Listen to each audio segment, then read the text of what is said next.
పశ్చిమాసియాలో రాజుకున్న యుద్ధ జ్వాలలు రాయలసీమ రైతాంగాన్ని తీవ్రంగా ఆర్థికంగా దెబ్బతీస్తున్నాయి.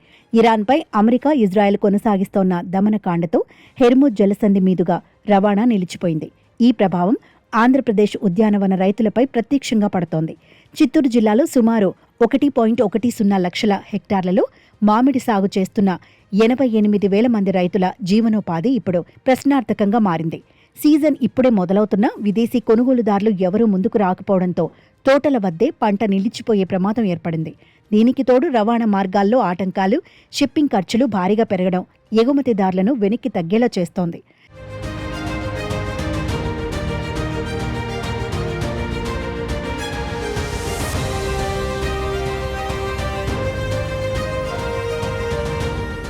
మరోవైపు అనంతపురం, కడప జిల్లాల్లో అరటి ఎగుమతులు పూర్తిగా నిలిచిపోయాయి.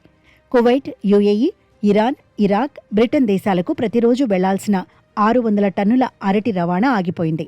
గల్ఫ్, యూరప్ దేశాలకు ఎగుమతి ఛార్జీలు ఏకంగా 500% పెరిగి $1,000 నుండి $6,000కు చేరాయి.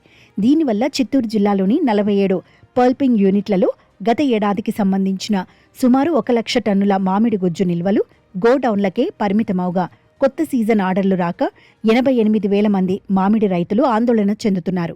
ప్రభుత్వం తోతాపురి మామిడికి కిలోకు ₹4 సబ్సిడీ ప్రకటించినప్పటికీ మార్కెట్ ధర మందగించడం రైతులకు కంటిమీద కొనుకు లేకుండా చేస్తోంది.